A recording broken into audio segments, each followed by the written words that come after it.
We live in an interactive world where new social media challenges pop up all the time. Some for enjoyment, some for a good cause, others are just plain dangerous. What if you tried a new challenge? One that could transform your life, community, and the world?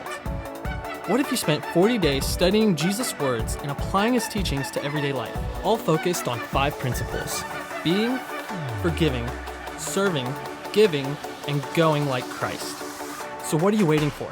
Let's join together and take the Red Letter Challenge.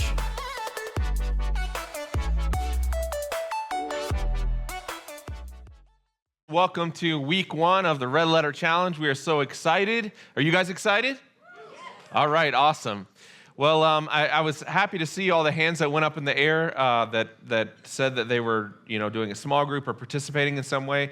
As of right now, I think we have about 80 people that are in a small group, and so that's super exciting. I'm going to give you the opportunity at the end of today's service. If you're not connected to a small group, we still have some available, so I'll give you that information in just a moment. But before we jump into the message, I wanted to start off with this illustration. How many of you love cheeseburgers? Anybody else? I love cheeseburgers myself. I don't know if you can tell, but Andrea, watch it. I'm just kidding. I love cheeseburgers. And sometimes when you're craving a cheeseburger, really the only thing that you can get is like fast food, right? And a fast food cheeseburger is not necessarily the greatest, right? I think we would all agree. But how many of you have ever seen like a McDonald's or a Burger King commercial and the cheeseburger just looks impeccable, like absolutely perfect, right? It's like giant, juicy, the meat on that thing is like this thick, the lettuce is perfect, and the tomatoes are just like glistening, and it like makes you so hungry. Anybody else, like a commercial has made you want to go and get some? Yeah, like it's crazy.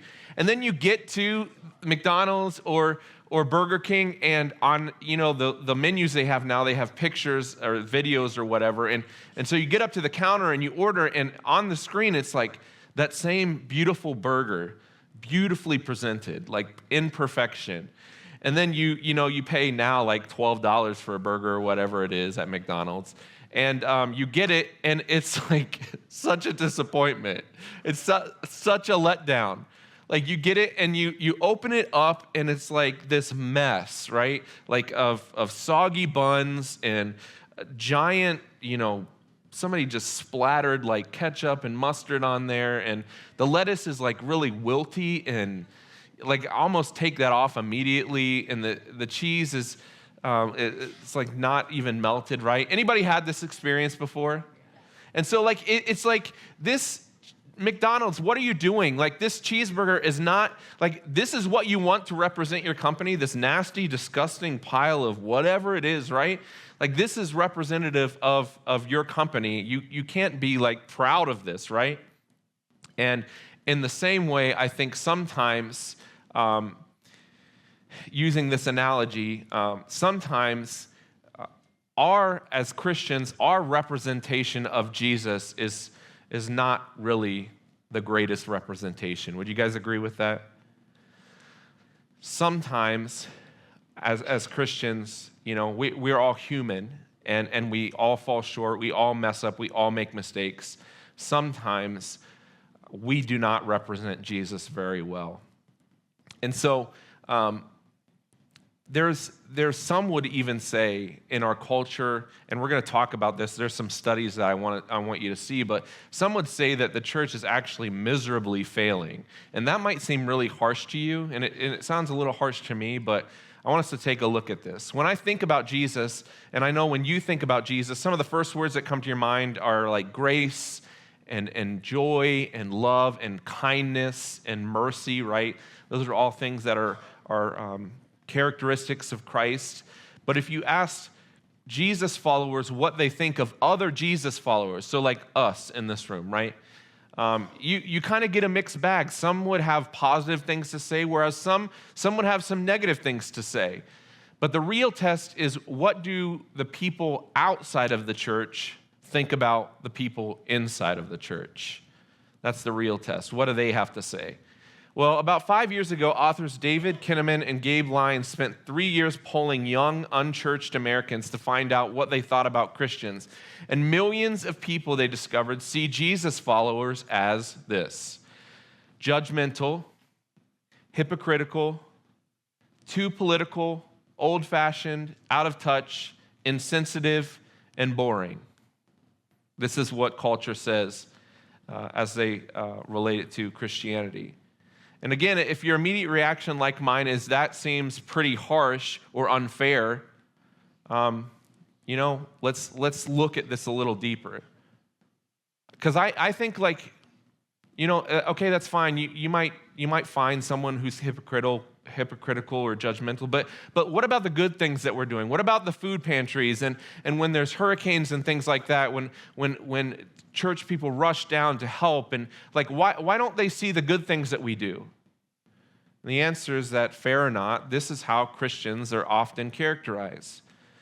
But this is only half the answer. Listen to this. A shocking 50% of the people that responded said that they based their negative views on personal contact with Christians, meaning the way that they view Christians is based on their interaction with Christians. That's really sad. The authors go on to write, many of those outside of Christianity reject Jesus because they feel rejected by Christians. The fact is that we're broken, we're sinners, and we talked about that, we all know that, but if we take a moment to honestly reflect on how we're doing at representing Jesus, all of us should come to the conclusion, you, myself, all of us, that we haven't always represented Jesus well. If Jesus is known for grace and we are known for judgment, then we have miserably failed. Because grace and judgment are complete opposites, right? If we are known or if Jesus is known for unity and we are known for division, we have missed the mark. We have failed. If Jesus is known for his good works and we are known for our hypocrisy, again, we have not done a great job. And so the Red Letter Challenge was birthed out of a desire to represent Jesus well. To represent Jesus well. I'm under the impression, and I'm sure that you are too, that if we can just give the right expression of who Jesus really is, that people will fall in love with him. If we could just express who Jesus truly is, people will see him for who he truly is. They will fall in love with him. Because who wouldn't fall in love with a kind and loving and merciful and graceful God, right? We have to change the picture that we're telling of Jesus. Knowing the grace that he's given me, and I'm sure the same goes for you.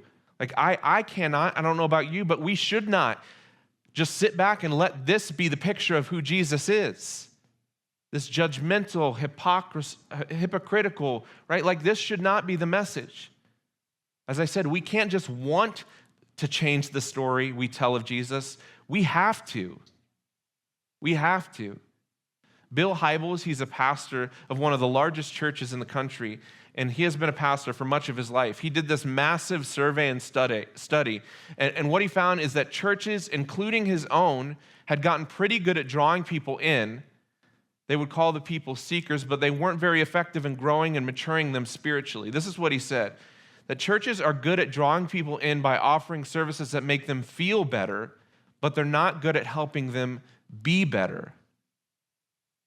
So this pastor understands the problem. What the church needs to do is make disciples. What the church needs to do is help people grow in their faith and not just be spectators. The church has done a great job of producing spectators, but the gospel requires participation, not spectation. Jesus wants us to participate in what he's doing. But how do we do this? This seems like a tough challenge. How do we do this? Here's the question I want to pose to you. What if we, who are Jesus followers, actually take the words of Jesus and put them into practice? What if we had the answers all along of what it truly means to effectively follow Jesus? And we didn't just hear the words, but we put his words into practice every day, every week, every month, right?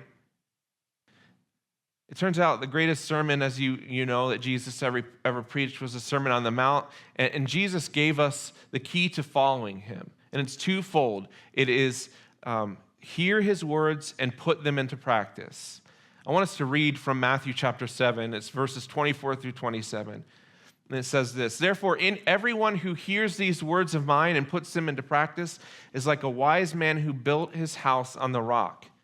The rain came down, the streams rose, and the winds blew and beat against the house, yet it did not fall because it had its foundation on the rock. But everyone who hears these words of mine and does not put them into practice is like a foolish man who built his house on sand. The rain came down, the streams rose, and the winds blew and beat against the house, and it fell with a great crash." And so if you've ever read the Sermon on the Mount, you know it can be difficult to understand, but Jesus, thankfully, he uses humor, he uses sarcasm, and he helps us to understand the ideas that he's trying to communicate. Everybody who was listening to Jesus was amazed at what he was saying, and still today we are amazed at what he shared. But the thing that stuck out to me in this sermon is almost like it reminds me of the three little pigs. Anybody heard that famous kid story, right? The three little pigs. And so Jesus is saying, if you want your house to stand up and not blow over when the wind or the storm or the bat or the evil wolf comes, right? Practice what I'm preaching. Do what I say. Furthermore, Jesus says in Luke 11:28, he says, "Blessed rather are those who hear the words of God and obey it." And then James, brother of Jesus, says even more simply in James 1:22, he says, "Do not merely listen to the word and so deceive yourselves. Do what it says." And so he's saying, James is saying, if you just hear the words, listen to the words of Jesus, and you do not apply it, it does not change your life, then you are deceiving yourself.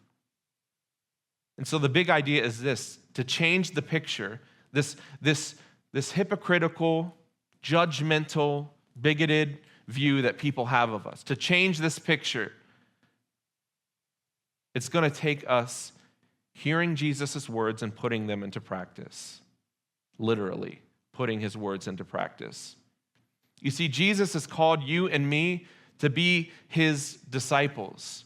We have the privilege of representing Jesus. Our lives, what we say, and how we treat people are a representative of who he is. And I think that the stakes are too high and very important for us to just go through the motions and just come to church on Sunday, right? We live in a world that is lost and hopeless, right? And we have the solution. We have the answer. We have the hope. And so it is imperative that we live our lives every day, not just hearing and coming to church and listening to sermons, but allowing those sermons to transform our lives, allowing the words of Christ to penetrate our heart and change us so we begin to actually put them into practice. Does that make sense? And so as we look through the red letters in the Gospels and in the Bible of Jesus, we'll find that Jesus asks his followers to do certain things, and they're centered around 5 principles that we're going to be looking at and studying over the next 5 to 6 weeks. And so I just want to briefly go over them. The first principle is this: being, the principle of being. So many times we talk about the importance of spending time with Jesus, whether it's in our prayer time or in our reading of the Word. But before he invites us to do things for him, listen, Jesus invites us into relationship with him. It's so incredible to think about the fact that we have the privilege of getting not just to know about God, but getting to know him, right? Like, we get to know him in a personal, real way. And so Jesus invites us into relationship with him. Our relationship with him determines how effective as a church that we will be at communicating who Jesus is and being representative of what he calls us to. So this idea of being, spending time with him, whether it's in prayer or in reading his word or meditating, developing that relationship and allowing it to grow. The second is forgiving. How many of you would say, even now, and I'll admit it too, that forgiving is really tough. Like anybody who say like forgiving someone who's harmed you or wronged you or said something about you, forgiveness is hard. And I think Jesus knows this. He addresses it in the Sermon on the Mount. Jesus is all about grace, right? So many of us struggle with receiving God's forgiveness, let alone our ability to forgive someone else. We struggle with God forgiving us for the things that we've done in our past, or maybe we struggle with forgiving ourselves for the things that we've done and the things that we've said. Certainly, we struggle with forgiving other people for hurting us. But to truly, and think about this, to truly represent Jesus in this world, we have to have a great understanding of God's grace that is in our lives every single day.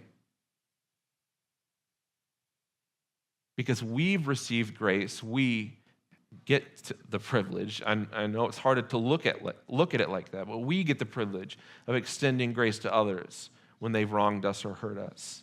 The third thing is serving. So after spending time with him, after understanding forgiveness and what that means, we have the privilege and the opportunity to serve. And many of you are serving in this church, or maybe you're serving in your community or a food pantry or things like that.